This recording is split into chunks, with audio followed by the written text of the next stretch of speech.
Hey, welcome to the Cam and Otis Show. We're a father-son business podcast where we talk with other lifelong learners about making an impact and solving big problems.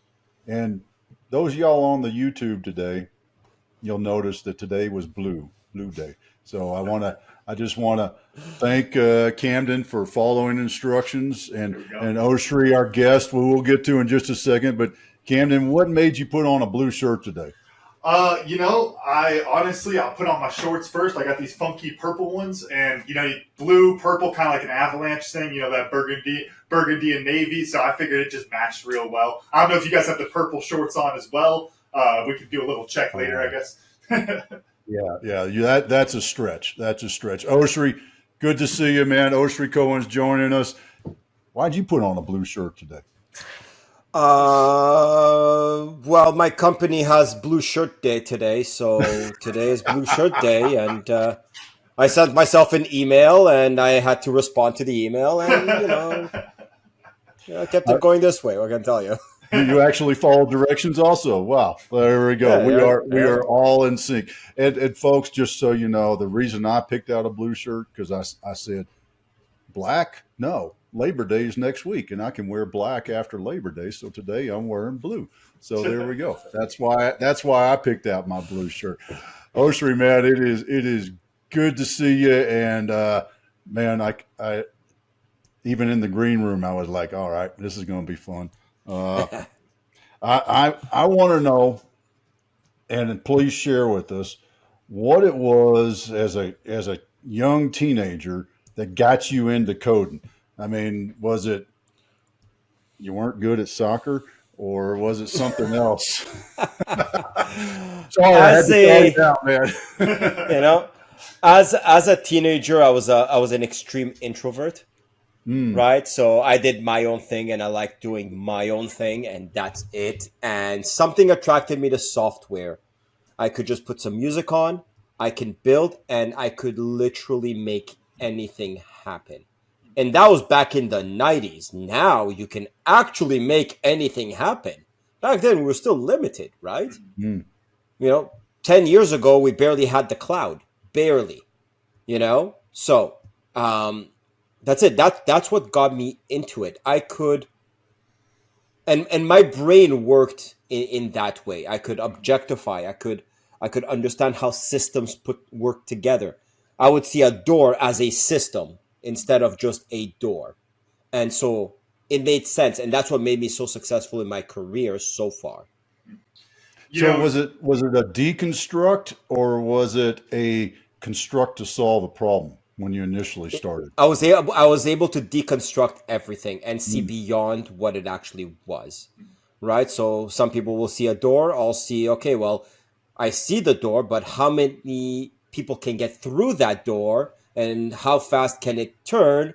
And is that the right door for 100 people an hour or 1,000 people an hour, right? And I could start seeing and just asking myself this. And I blame my dyslexic mind for that. This is we go off on tangents and we see all variables all at the same time and we try to make sense of it. You kind of hinted at this already, but it's one of my favorite things to talk with people who are really into coding is when you talk like creativity and entrepreneurship, that creative or that ownership over your creativity is a big reason so many people get into entrepreneurship. Coding is so fascinating to me because not only do you have that full realm of creativity, but you also get to build that realm. You get to build the world in which you solve those problems. Could you talk a little bit about what that really means? Because from us who don't know much coding, not took some classes in high school, it's just this fascinating idea that you could do anything. But what does that really look like? What it looks like is a process that is painful. That's the reality, right? Coding is there's the creative aspect of coding, right? Fun. I can imagine. I can put systems together and solutions. I can go. If you ever see the movie Beautiful Mind, when he's sketching on the glass his mathematical equations, that's what happens. Guess what? That's 10 minutes of coding. Done. That's it. The other, the rest of it is hard work. The rest of it is actually typing the code, is putting it together. It's making technical decisions today that are going to impact you a year down the line. It's making, if I build it this way, I can only grow so much. If I build it that way, it's going to cost me this much more or this much less. And it's making all of these decisions. And the reality is, the frustrating reality is that this industry moves so quickly. The decisions I made today are irrelevant 6 months later because there's new technology that came out. And then a year, forget about a year. A year, that's a generation. We don't want to talk about a year, right? There's new stuff that is coming out on a daily basis almost. New programming languages, new framework. Okay, not new programming languages, but ways of building code, right? Of building systems. It's a lot of hard work, right? It's like being the architect and the interior designer, putting everything together, and then putting on your work boots and starting laying down the foundation and then putting on bricks. A little bit less sexy, fun, but a lot less sexy. That's for sure. So, I had the experience of the quick coding problems that about 10 years ago, where I had some guys working for me that they'd see a problem and they'd fix it, but they never took into account the after effect. If I do, what are the second and third order effects? And actually, it cost us and our client a lot of money in that. So yeah. So we solved that. So coding and product development are two different worlds. It's like saying, sure, I can lay bricks and make a wall, but that's not going to build a house. There's a lot more things that are required.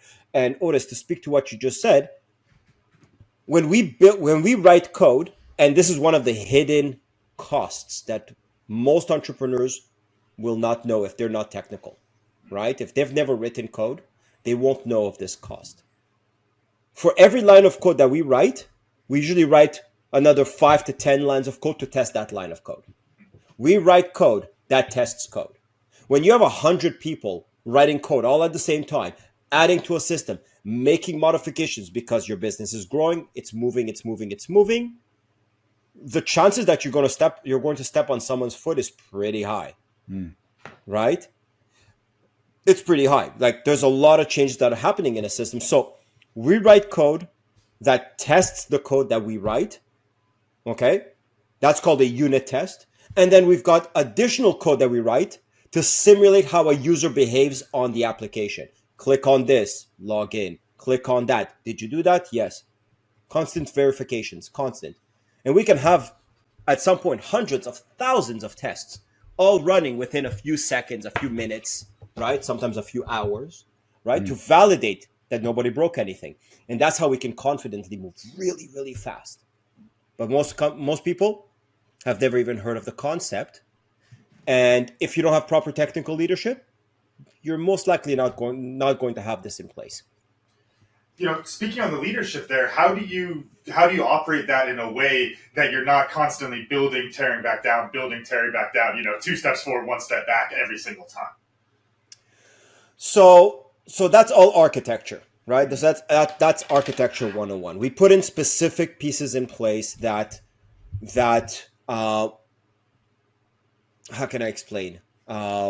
Each component has a specific task, right? So let's say our application needs to send an email. Lots of applications send out emails. Most web applications send us half our newsletters, right? Half our inbox is machines sending us emails that we delete, right? That's the reality. Except for Monday Moments newsletter. Everybody reads Monday Moments newsletter. There we go. Yeah, that one. Right? So the way we do it is we structure applications where we have another application whose job it is to send emails. Now, when we need to change how we send the emails, maybe we change providers, servers, whatever, we don't need to make changes across the board. We go into the specific purpose-built area in the code. That's its job. That's the easiest way that I can explain it. It's like saying, okay, I've got a stove. The stove can heat up food, but it's really not designed to heat up the house. It's very inefficient. I could leave it on. Right. That's going to be a big problem. right? It could work, but it won't. So we have to make specific technical decisions in specific areas, and just hiring a bunch of developers who don't have that experience or that knowledge, well, they'll end up placing a stove in every house and probably a fan on top of it to blow the hot air instead of putting baseboards. That's the reality. That's what happens. Then, Camden, to your comment, then you have to rip up the damn house because it doesn't make any sense. You don't need 220 volts everywhere. Yeah, a very expensive house. What is it about being a CTO? And actually, let me rephrase that. Do you still get a thrill out of diving in and coding, or do you enjoy more of the product development side? If I understood the way you were defining it better. I get a thrill from solving a problem. I don't get a thrill from the rest of the work anymore. It's been too long. I've been in this business too long, right? So I'm like, okay, I have a problem in mind. Okay, I'm thinking about a product, how I'm going to filter out crappy YouTube videos so that my kids don't see them. I'm like, okay, well, I'm going to solve this problem. I want to figure out how to solve this problem. By the way, nobody solved it yet, which is pretty crazy, right? Never let YouTube with children. Just don't. They're going to learn all sorts of nasty things. It's the worst. It's the humanity's greatest invention and worst invention at the same time. So figure out how to solve that problem. Once I figured out how to solve it and I've learned everything that I needed to learn and I did it, well, that's, again, the solution itself to the problem is 5% of the work. Then you got 95% of everything else that you need to put in together. That's the rest of the work, right? That puts it all together. Just solving the problem doesn't make a product. So I get more excited about the product development, solving the problem, but then the product development, the details in between, I don't like to get involved in, right? Even though I have to, as a fractional CTO, I do have to go into the details and into the weeds, but I'm not doing the work, which is fine. What's your process? Yeah, go ahead. How do you do that? Because what I'm imagining from many years ago, when one of the projects we were doing, we actually whiteboarded workflow. What's your process to do that? Not whiteboarding a workflow. Well, sometimes depends. It depends if there are multiple systems that connect together and we can draw it out and we can say, okay, this system is going to send a message to that system and that system is going to respond and do whatever it needs to do. Very, very simple. Not overly complicated, because the way we build software now is dramatically different from the way we were building it in the 90s. So in the 90s, we're building these big machines, big software, lots of code and whatnot. Now, we write software that's designed to more easily be changed. And the reason why we do that is because computing power is cheaper. So we can use programming languages that are more descriptive, that are more artistic in a way, because it is creative writing in a way, right? Python and so on and so forth. Languages that are easier to read, easier to maintain, small bits of work, right?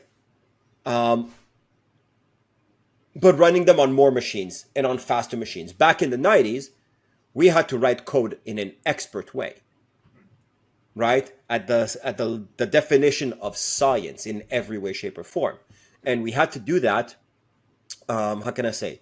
And we had to do that because our machines were slow. So we needed to take advantage as much as possible, right? Back then, machines were more expensive than people. Make sense? You have more people, smarter people, write better code. Now, people are more expensive than machines. I can spin up a cluster of 30 machines, boom. As long as my credit card clears, I don't really care. Makes no difference, right? Yeah. So it does change quite a bit of how we write code. Now, we also take advantage of the open source community. God bless the open source community. I'll tell you that much. And it's not an overstatement to say that 100% of all the products we use today, software products, technology products, have an open source component in it. 100% of it. And these are people that have built it for free. because they wanted to, because they thought it was a great idea. We should have a national open source day, like an actual national holiday. We take off and we revel in the fact that these people are the unsung heroes of the technology world. You mentioned something there that I think is really interesting, talking about the coding in the 90s, that you have to be so exact, so scientific, as you put it, with that coding. Could you talk a little bit about the generational perspective? Because I could imagine, Dad, I think you've joked about it before, that when you were in college, you were doing the index card stuff. Whoa, time out. Abacus, my man. dad. That was Pawpaw who did the punch card. I had DOS, okay? The floppy disk was huge. It didn't hold much, but I didn't have punch cards. Come on. Okay. But anyway, I mean, even going back further then, with those different generational perspectives, if you have somebody coming up now, 20-year-old who's been coding since he was 12, there's this completely different perspective on it. Could you speak a little bit about what that actually looks like? Because I can see, there's a sweet spot there where talking about starting in the 90s. That's got to be the sweet spot where it's you had to get the science right. Now you've got all the toys. Now most developers, most of the fantastic developers are self-taught. You learn nothing useful in university. That's the reality. You come out of computer science in university, you don't know how to build your first application. And even if you did know, you don't know how it's actually done in industry. If you were lucky enough to get an internship at a company that actually knew what they were talking about, and most companies still don't. They still don't know how to run a proper engineering team. They could have millions of dollars, hundreds of millions, still don't, right? That's the reality. So the generational shift is back in the day, yes, engineering was really important. You had to build it to be performant, right? Code that is very performant is really hard to read because, again, machines were more expensive than people back then. A lot of people carried that mantra with them. Now that machines are cheaper than people, we focus our software development efforts on readability. We want it to be really, really easy to read the code. And so we have this saying, hard to write, easy to read. We want to make it hard to write. Sure. Reproduce some code. Have duplicates of the code somewhere. It's fine. That's okay. As long as it's easy to read. As long as a developer can open this up and say, I get it. Excellent. Good. So hard to write. We use clearer statements, no fancy statements in terms of lines of code, in terms of code written. We write tests that are very clearly defined. I can see this is my input, and I'm going to call this function, and this is what the output should be. I can see that. If I've never looked at this code, I'm saying, oh, I see what you're actually doing right now. I understand this, right? So now there's a big focus on readability because 90% of what a developer does is read code. 10% is write. It's really fast to write. I can push out an idea and I can write it over a weekend.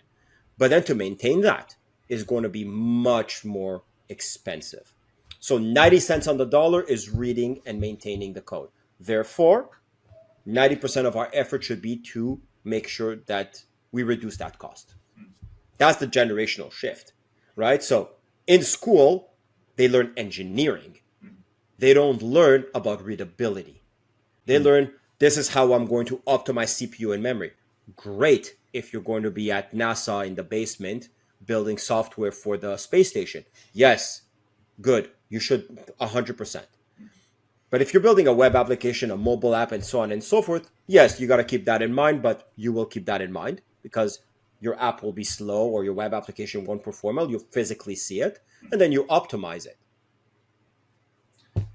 What that brings to mind a little bit is, I'm thinking back to the pandemic days when all the school went virtual. I remember talking with some of my friends who are parents, and there was this really big fear that it was okay, they're going to be in front of the computer all day. It's going to be terrible. They're not going to learn.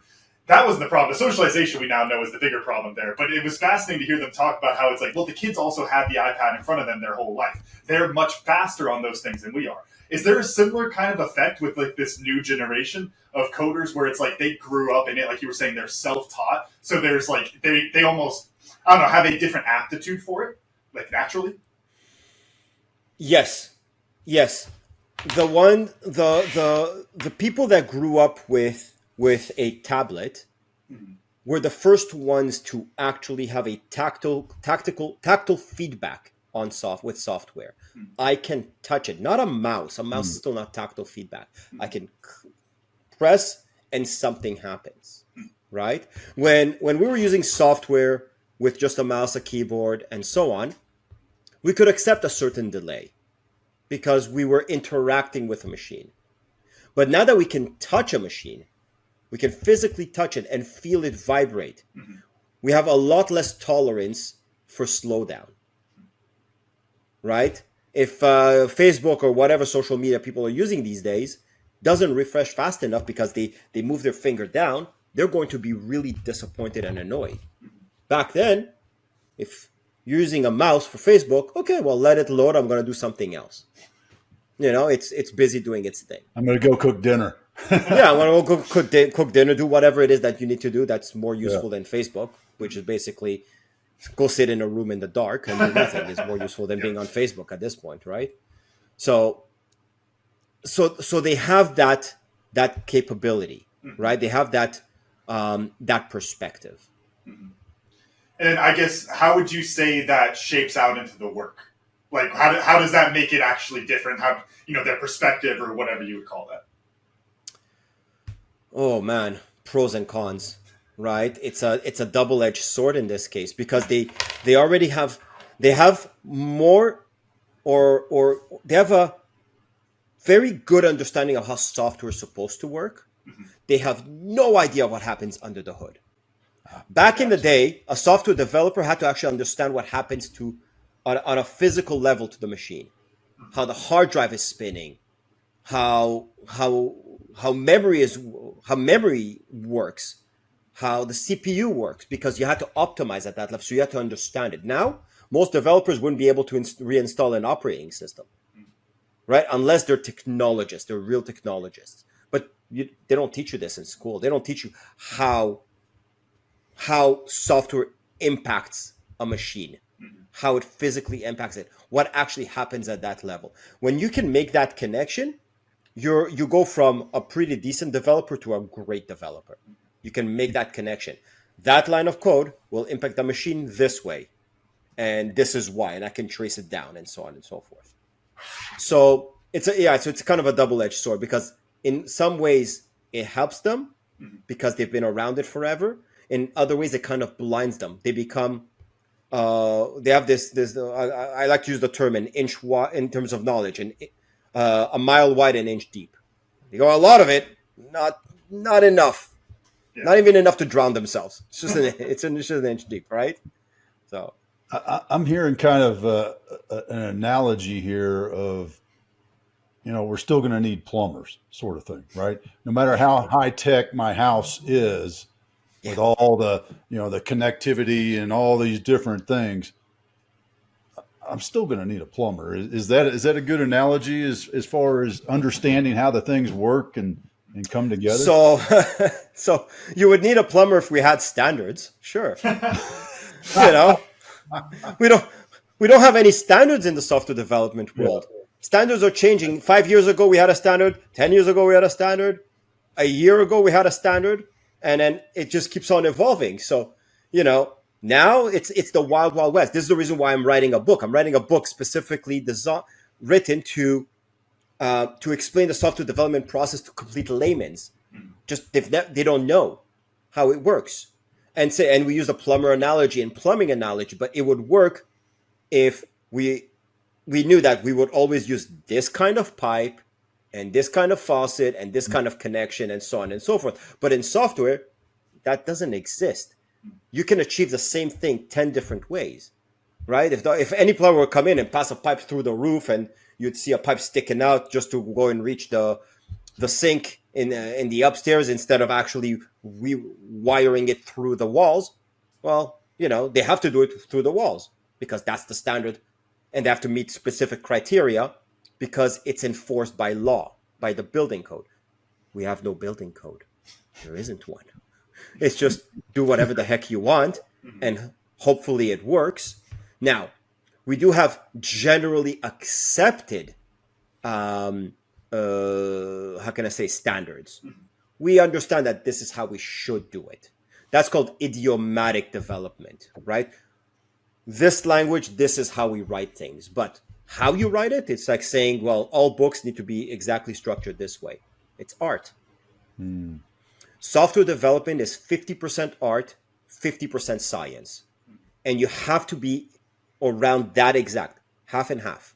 Can't be too much science, then I can't read your thing. Can't be too much art, I can't run the damn thing. So you got to be really right in the middle. It's very difficult.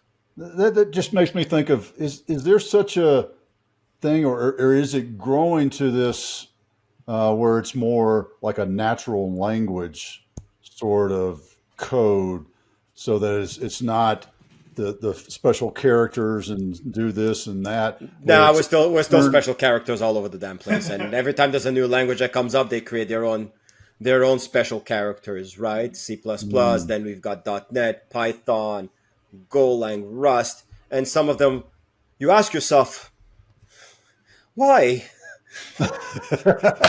Why is there a triangle? Why do I need a triangle in my code? I don't need a triangle. Don't do these things, right? Like it's an unfortunate aspect of programming languages, right?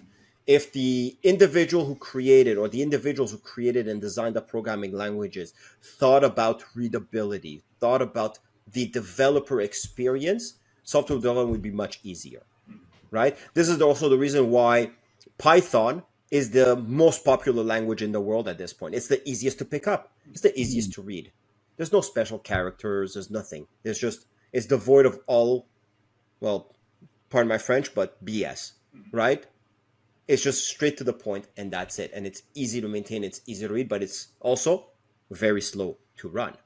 One of the slowest languages to run, right? So humans are more expensive.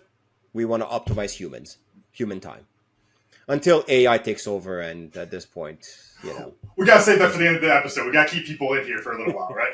Before we scare them all off. Seriously, talking about the standards there, it reminds me of this has changed. But when I was first getting into entrepreneurship, and I was looking into the cannabis industry in Colorado, one of the really big things was the amount of people going into the pesticides and that side of things. But you couldn't call anything organic. And so one of the big movements there was to basically, you couldn't call it organic, but you get this patch that says, okay, we are doing all of the organic things, though we can't technically call it that. And what that really was a bunch of people there who said, look, they're making a bad product. We want to make a more superior product. And so we are going to create this system to differentiate ourselves. Is that something that you're seeing in the coding industry where it's like with these standards where it's like, look, we can't actually hold everybody to these standards, but we can put a little badge at the bottom of the website that shows that we are holding those standards? Nope, not in the slightest. Do you think that's a problem? Do you think that's something that is needed, or doesn't really fit the industry? You can't. It's like creating a standard for art. You can't. Right? Software development is a form of self-expression. Everybody codes in a different way. Yes, there's some standards here and there, fine. But you couldn't do it. Just couldn't do it, because the industry evolves way too quickly, and it's still learning. Keep this in mind. The construction industry, building a house, 100,000 years, 200,000 years, 500,000 years, we've been building houses, right? Software development, modern software development, the way we know it, is 15 years old. It's not even, it's barely a newborn. It's a 3-day-old newborn that doesn't even know where its hands are yet. It's still evolving, and we will reach a point where we have standards, and we're starting to see that. We have government standards around how the software should operate, but not how it's built, right? We have HIPAA, we have SOC 2, we have all sorts of these certifications to say, by the way, we adhere to these standards. Okay. And that's as far as it goes. There's usually no teeth associated with these things. Sometimes there's some teeth associated with finance and healthcare, right? And they get dinged, but nothing significant. So those standards, they're not going to come. Maybe in the next 20, 30 years, we're going to see some standards. But until then, no, nothing. This episode of the Cam and Otis Show is brought to you by Evergood Adventure Wine. Our loyal listeners know Evergood's founder, Matthew Hexter, and our good friend. From his appearances on the show, they have never disappointed. And Evergood Adventure Wines doesn't disappoint either. No, it doesn't. Evergood is a craft winery from Colorado that makes wine from lemons, not grapes. That's right. Picture this, adult lemonade. Oh yeah, perfect for your next backyard barbecue or hanging out with friends at the beach or the pool. No need to drink a warm red grape wine when it's 100 degrees out or much hotter here in Tucson. Evergood over ice is the perfect refreshment for a hot summer day. And they come in a variety of flavors, including lemon, strawberry, lime, my favorite for margaritas, grapefruit, and watermelon, which comes in a cool pouch, by the way. These non-carbonated wines check all the boxes. Gluten-free, vegan, low sugar, and low in sulfites. Best of all, they taste damn good, and they have fun names, too. Yeah, like their OG lemon wine called Skierpy. Yeah, y'all heard that one right, Skierpy. And I'll tell you, Skierpy is also one of my favorites. Evergood now ships to 41 states, so you can order your lemon wines online at evergoodadventurewines.com. Plus, Matthew is being kind enough to offer 20% off for all of our listeners. Just use promo code CAM-OTIS at checkout to get 20% off and start enjoying these amazing lemon wines. So y'all go to evergoodadventurewines.com or click the link in the description in the show. Click Buy Now to redeem your Cam and Otis Show exclusive discount. Explain to me a bit about the advantage of CTO, kind of shifting gears a little bit from the how-to to that level, because I know what a CEO does, I know what a CFO does, I know what a COO does, and folks, if you don't know, just pause, go look it up, but get this definition of what the advantage to having a CTO on your team in your C-suite really means. What's it bring to the table? So you know what a CEO is. So let's you're ex-military, right, Otis? Oh yeah. So you know what a general does. They do something. We don't know what they do. They do stuff, right? They do this big hand, little map stuff. Big hand, little big map. hand, little map stuff. But somehow they're needed, right? Yes. Because they set direction and they said this is how we're going to do things. The CEO, right? And then you've got smaller teams. You've got your engineering teams. You've got your operations team, and each one needs a manager and a leader and a brigadier general and all of the different layers in there. The CTO is the CEO of technology, right? It's like saying, okay, well, the general, without the CTO, the CEO will also run the tank regiment and the Air Force and the Navy all at the same time.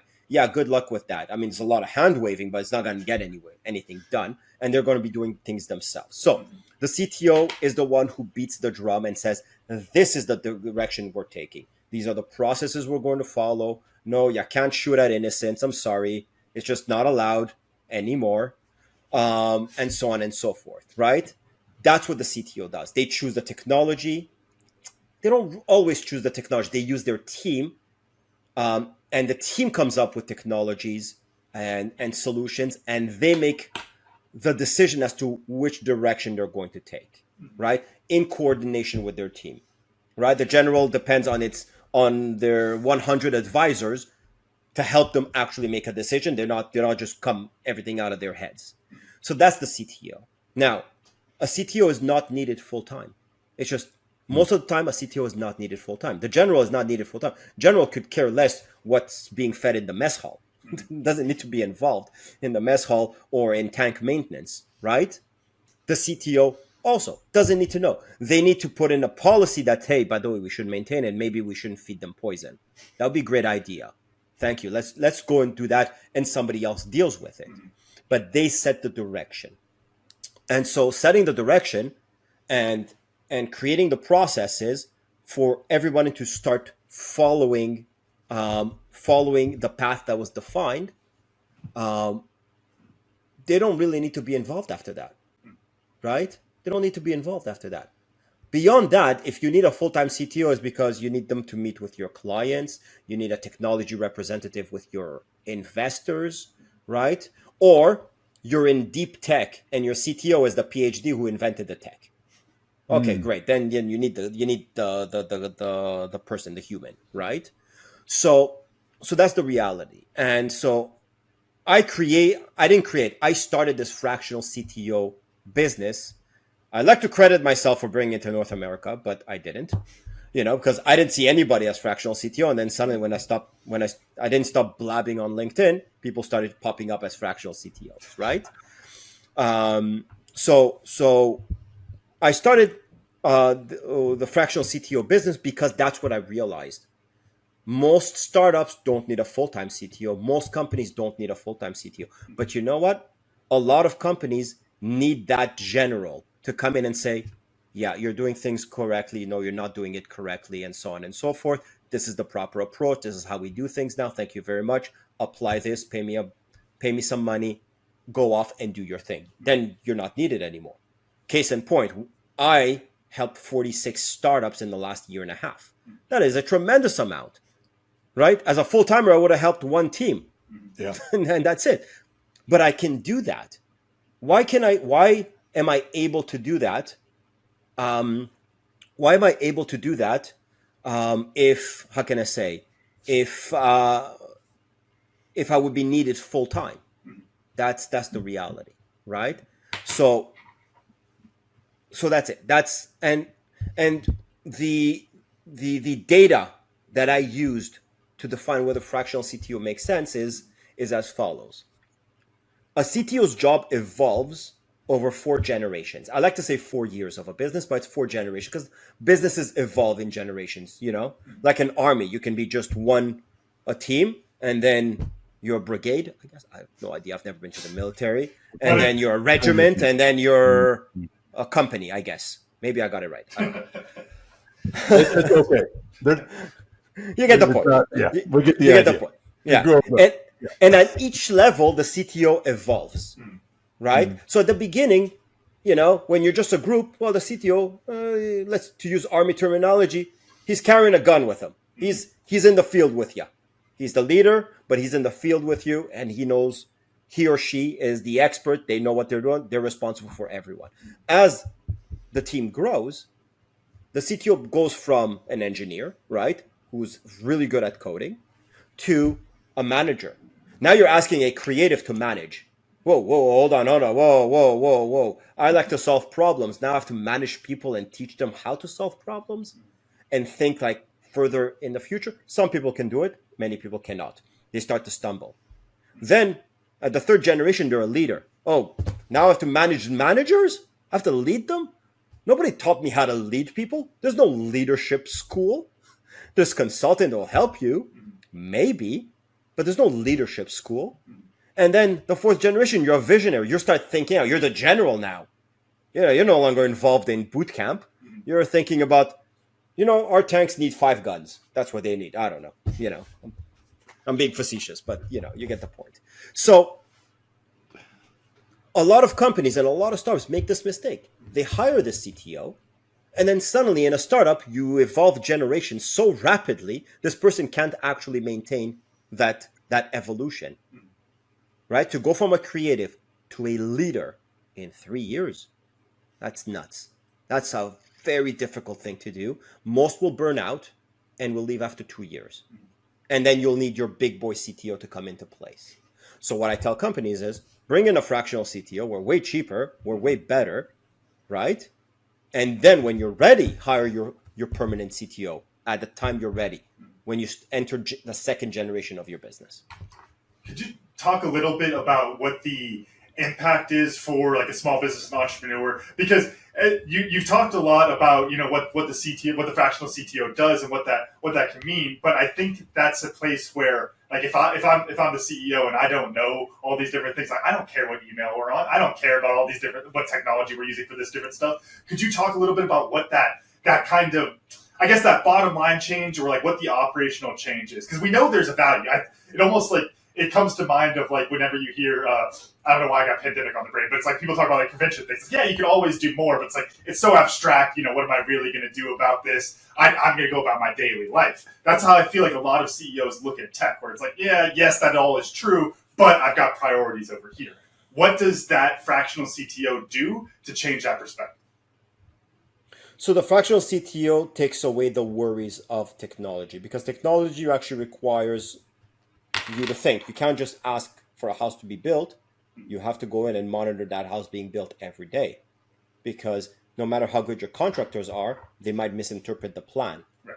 Or you'll see it and you'll say, the windows are not good over there. Let's put them elsewhere. And it's much cheaper to change the position of the window before the house is built. Mm-hmm.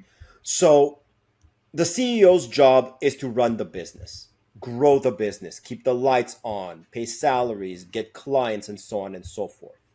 If they're also focused on technology, it's going to be really, really hard for them to grow. That's the reality. Now, the inconvenient truth in this case is that even if you don't have a CTO, probably you'll be fine for a very long time. You actually don't need one in any way, shape, or form. Most developers will do a pretty decent job. The problem will be when you grow beyond your the scope of capabilities of your team. If you have an e-commerce site that you built out and you're making 100 orders an hour, pretty good, not too bad. If you grow to 10,000 orders an hour and you're still using the system of 100 orders an hour, you won't be able to grow. And now suddenly, no matter what you do, you can't grow beyond that. And now it'll take a year of rebuilding and rewriting in order for you to be able to do that. That's a year of 10,000 orders an hour.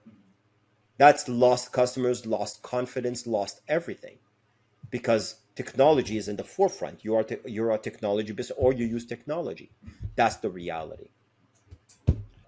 How do you, as a fractional for startups, identify that threshold and share that? Can you kind of do you have an experience you could share with us with a company that you started off with in the fractional sense, and it started to, I don't know, maybe chew up too much time, became too many fractions, if you will? So I don't have a particular example, because I've been lucky. I've been lucky this way, right? In the fractional business, we operate on a retainer model. We operate as lawyers. Your lawyer is available to you when you need him. You send him an email, 90% chance you're going to get an email back that day, right? This is how I operate, on a retainer model. I don't really care how many hours I work. You're paying me monthly, and you're paying me the same amount every month, because I'm available all the time, unless I'm on vacation. I am allowed vacations, which is fantastic. That's right. We talked about that a few weeks ago, going on vacation. Yes, right. So I work on a retainer model. And what I tell my clients is, you know what, 1 week you may need me 40 hours a week, and I'll fly down and I'll be with you the whole. But we do have an agreement for 12 months. So it eventually evens itself out. And what I tell my clients, my selling proposition, my USP, my unique selling proposition is, I want to be fired. I don't want to be with you forever. I'm not doing my job if I'm with you forever. I want your team to be fully autonomous. And so I'm going to put everything in place so that I'm no longer needed. I approach it in a different way. Some fractional CTOs approach it from a point of view of, I'm going to be with you for a long time. I don't want to be with you for a long time. If I'm with you for more than 6 months, something's already off, right? The team isn't performing as quickly as possible, and so on and so forth. So I have my approach where I level up the team continuously. It's almost like active coaching, but every single day, right? And so they don't take too much time off of me. That's the reality. There's another piece there that I think is really interesting. You talked about, being able to take their vision and implement it, get the team to understand and get all those operations in place. How do you make sure that you're understanding their vision? Like, what does that process look like of, I'm the entrepreneur, I bring you in, making sure that you understand that what I want to build, And you don't just go build something else. So is this the movie with Tony Maguire? Show me the money. Yeah. Right. I yell at the phone. Show me the money. Show me your flow of money. That's what I want to see right now. That's the first question I ask. How do you make money? How does it money finally end up in your bank account? And so, also known as the value chain, right? How do you produce value is how you make money. It's very, very simple. It's linear. Well, not linear, but it's parallel. So when you show me the money, I understand where your value is, and I automatically sign on to your value. I get it. It makes sense, right? Because you follow the money. That's your values. This is what you're delivering. This is how you're delivering it. Let's optimize these areas first. So everything closest to the value chain gets the most investment. The further you go from the value chain, the less investment you get and the less priorities you get. And that's how we keep on focusing this way. So show me the money, and that's how I align myself very, very easily. We're capitalists at the end of the day, so, Oh, yeah. And what is a business?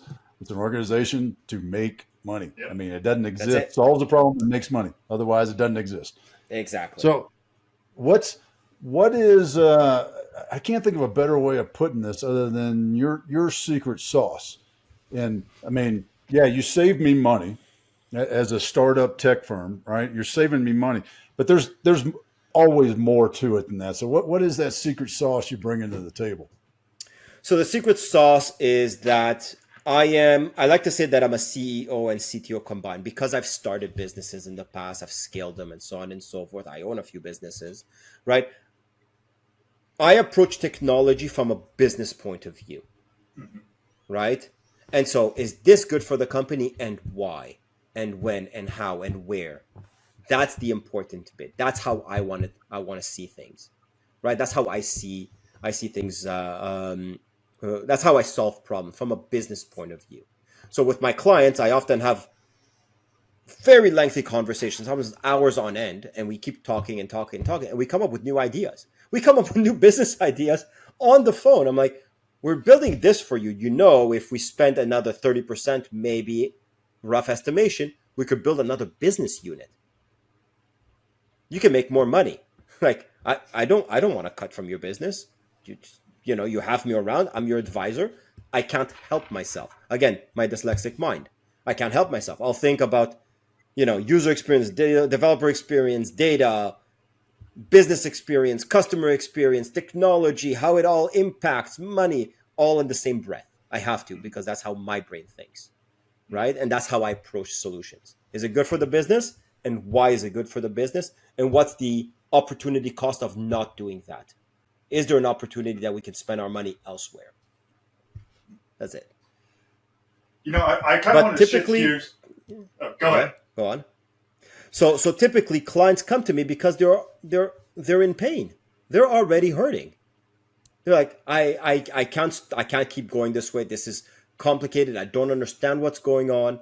I have a client who had a client. I should say I finished with them. They graduated by firing me. That's the whole point, right? And I'm very happy when that day comes. Well, a little bit, but I am happy when because I did my job right, because I'm not needed anymore, right? They had a team of 15 outsourced in India, right? But they were going nowhere. Like 15 people building something, but they're not building what they're supposed to be building when they're supposed to be building, and how, because they're thinking about the moment, engineering, while the CTO thinks over a longer term, 3, 6 months, 12 months, 2 years, and not more than that, maybe even a year. 2 years is already too much. The whole world will change 3 times before that.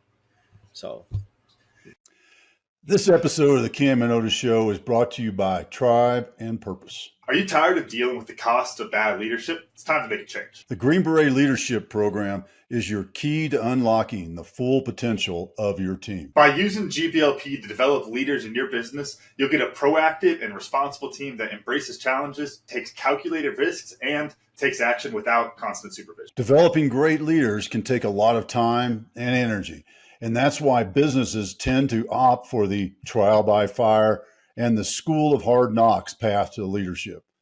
The truth is that wastes time and money. And folks, there's never enough of either one of those, and puts lots of extra stress on your leadership team. Oh yeah, and that stress has lots of bad outcomes for your team. Poor leadership drives away your quality talent, and the longer you wait to fix the problem, the more talent you're going to lose and the more money you're going to lose. With the Green Beret Leadership Program, you can use battle-tested leadership principles of the Green Berets to develop great leaders in your team faster than with the School of Hard Knocks.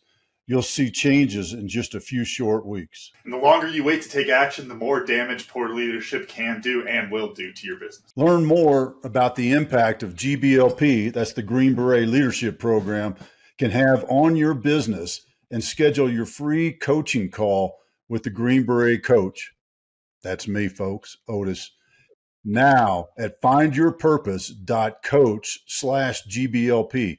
I'll say it again, findyourpurpose.coach/GBLP, or you can click the link in the description below. Y'all, don't leave your team to struggle alone on their own. If you're not giving them the tools they need to be great, then they're not going to be great. You can't expect them to. So give them the tools they need to be successful. Wanted to shift gears a little bit. You kind of already hinted to AI. I want to shift a little bit into just looking towards the future on this. And there's one question that I hope you can answer this, because this is something, it's very much one of those, on full disclosure. I read something about this years ago, and I have not heard anything new, and I want to hear this. So you talked about the mechanical limitations a little bit and how much that's changed over the last 30 years. What does the future in that specific aspect of the technology look like? Because the thing I remember hearing is basically that we were approaching a point with memory where it's like, gigabytes already aren't near as much as they used to be, but that it's just going to reach this point where it's, going to be ridiculous in that way. Could you talk a little bit about what the mechanical future looks like? And a little bit of what that impact is for us who don't know what that means. Yeah. So we have general hardware. We have CPUs and memory. We have machines that can run all sorts of code. Mm-hmm. Eventually, and this is starting with AI right now because of the computer of the computing intensity that it requires, is purpose-built chips, mm-hmm. purpose-built hardware specifically for that workload, right? Mm-hmm. So most AI development before about 2 years ago was done on machines designed for video games, mm-hmm. actually for playing video games, not building them, for mm-hmm. playing them, because they were so good at math, mm-hmm. right? They were so good at processing hundreds of millions of pixels at any given moment. Mm-hmm. That was perfect for AI development, right? This is why NVIDIA is a 1 point whatever trillion dollar company now. Mm-hmm. Absurd that we're in the trillions now, right? So we're looking at more purpose-built hardware, purpose-built cloud infrastructures, very specific to what you're building. But the future also means that we will have to write a lot less code, because we're starting to see these building blocks. I don't need to build my own AI. I can just implement ChatGPT's OpenAI APIs, and that's it. Now I've built it. It's like when you're building a house, you don't have to invent the brick. Right now, we still have to invent the brick and the mortar, right? And then learn how to put it together. But now you just buy the brick and buy the mortar. It's pre-built for you. It's ready to go. So we're maturing very, very quickly. I like to say we're entering the golden age of software development. Not yet, where we can rapidly build something together by composing it. But we're still not there yet, because it's still very, very difficult. There's just too much out there, right? That's it. How do you stay so, I don't know, part of me is thinking that if I was working in an industry that is changing so quickly, that's already so much to stay on top of. And then I'm also looking 2 years forward, and I'm like, this might all be completely different at that point. How do you stay on top of that stuff and, keep that energy moving forward without getting lost in the fact that, this could all get replaced in 2-3 years? So what I do is I follow a very simple rule. I don't introduce any technology that hasn't been out in the market for more than 2 years. Mm-hmm. I don't talk about it. I don't want to talk about it. It doesn't exist. I hear about it in an article. Okay, that's cute. You paid for this article. Go away. Okay? If one of my colleagues comes back to me, hey, have you played with this yet? Oh, okay, now I'll pay attention to it. Mm-hmm. Because when it comes to technology, you need to have the people that know how to maintain this technology. You can't just put in something brand new and retrain everybody. It doesn't work this way. That's an operational nightmare, right? If I took the latest and greatest programming language and said, yes, Rust, greatest programming language, fantastic programming language right now, right? Why is it called Rust and why is it a crab? I have no idea. Whatever, right? That's its logo. It makes no bloody sense. So if I took this latest and greatest technology and built an application with it, I wouldn't have many people to maintain it. I wouldn't be able to find developers. I wouldn't be able to do any of this stuff. So I need to let it simmer in the industry for 2-4 years and so on and so forth. Let it mature. Let it really get a nice community around it. Because I don't want to hire a developer at $350,000 a year. I want to hire one at $150,000, and that's already too much, right? That's already, the salaries are just way too high. We're seeing a major correction, by the way, but that's a different discussion, right? So I only implement technology that is mature, that has been proven, that we've seen in the industry, not just because Uber or Google are putting it into place. No, that doesn't work. And I apply that same rule for open source as well. Just because it's free doesn't mean I should use it. I'm going to wait for it to be maintained properly. I'm going to wait for it to generate a big enough community, and then we will talk. But that's my personal rule. By staying 2 years late, I only enter the market with those technologies when they're mature and all of the issues have been dealt with. It's the reason why I'm not going to buy a Tesla for the next 10 years. Let them mature a little bit more. Nice car always breaks down, I'm told, but whatever. Right? Yeah. So that's how I do it. Now, technologies will evolve, yes. Right? So you've got the technology itself that will evolve, and then you've got the overarching invention, let's call it. So we have we have this whole concept called an ETL, an extract, transform, load server. It's a way of orchestrating data between machines, moving data between machines. At the end of the day, that's what we are. Software development is being a data Sherpa. You're moving bits from here to over there, and that's it, right? That concept was invented 10, 15, 20 years ago. Guess what? It's still exactly the same. There's just new products that do it better. Okay. They haven't invented anything new. And now they invented something new, which is ELT, extract, load, transform. First, load everything, transform it later on. Because now we've got computing power that allows us to do that. We don't have to pre-prepare data, pre-prepare information. Right? I'm not going to touch this for another 2 years. Oh, I don't want to talk about it because I don't have there isn't enough skill set in the industry to be able to help me grow that space. So that's such a good point. And I've had several clients who have run into something very similar and refer to them as the unicorn. You know, that person that can do this, and they have this degree and they have this experience. Yeah, good luck. Oh, and I want to hire them for $150K. That one person that exists in the world. Yeah, good luck. Good luck with that one.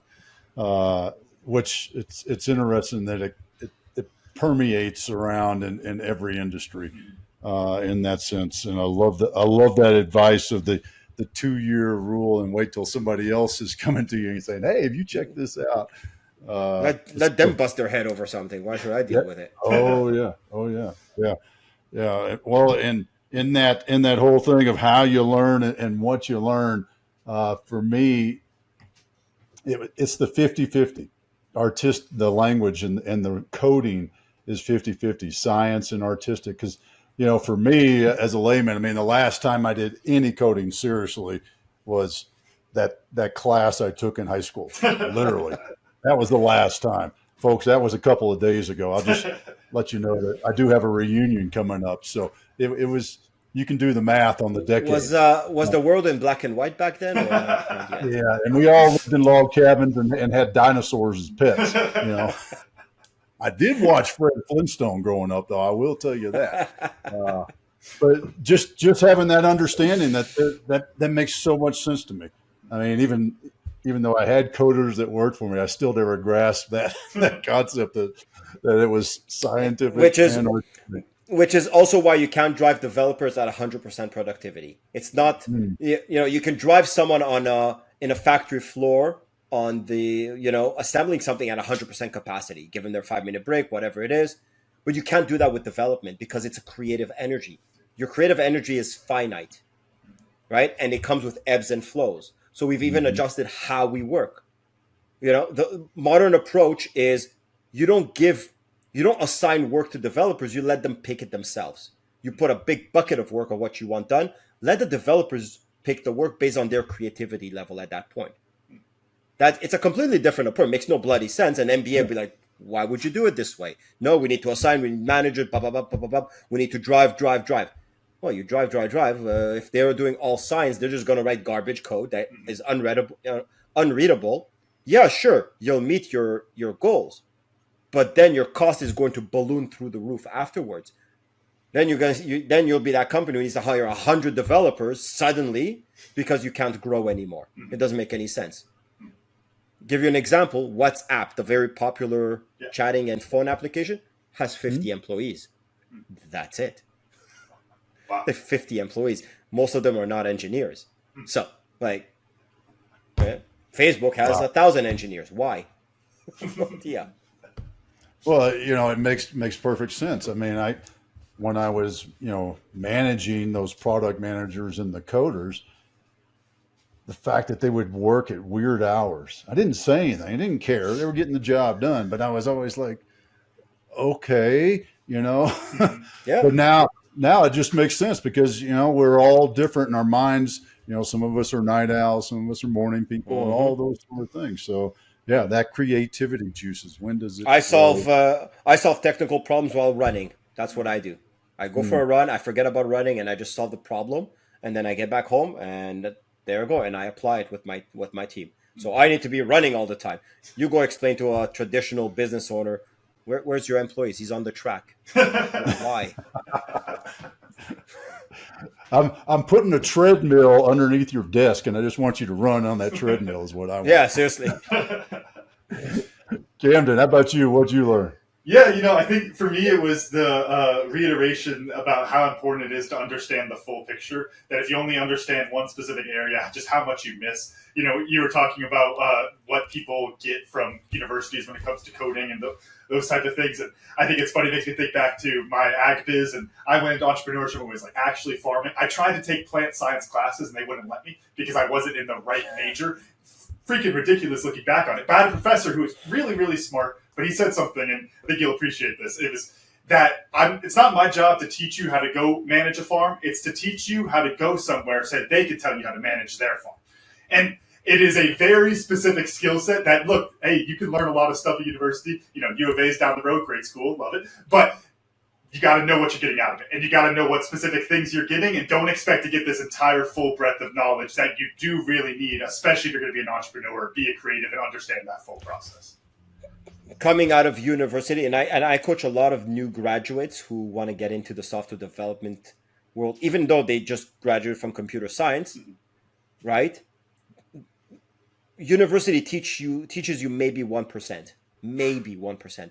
Software engineering, development, architecture is so absolutely bloody massive.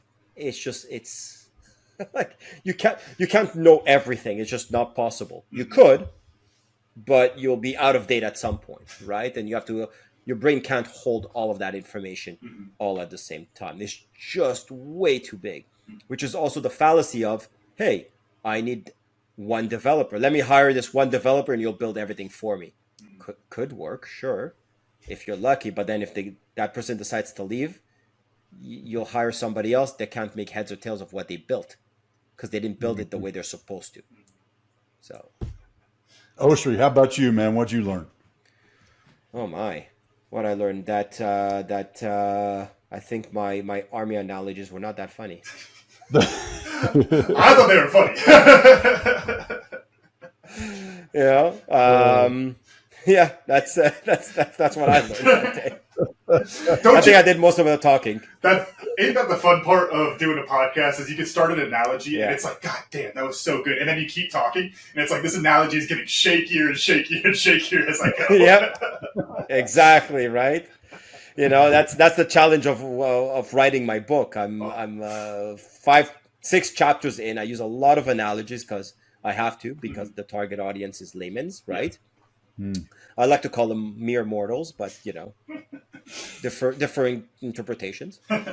And that's the problem. Like sometimes the analogy, I'm like, I'll start an analogy with my writers and we're going through it and go on and go on. I'm like, hold on, man, that doesn't make any bloody sense. At the beginning, it made sense. Now it no longer makes sense. So I have to choose another one for this example, right? Yeah. It's yeah.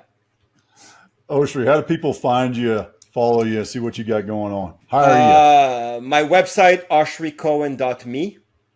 That's it, .me. Very simple. My on LinkedIn, again, Oshri Cohen. On YouTube, Oshri Cohen CTO. You're gonna find all my podcast appearances. You can find me there, right? And that's it. That's it. Awesome. Yeah, I love it, man, and I really appreciate you taking some time out of your day to spend it with us.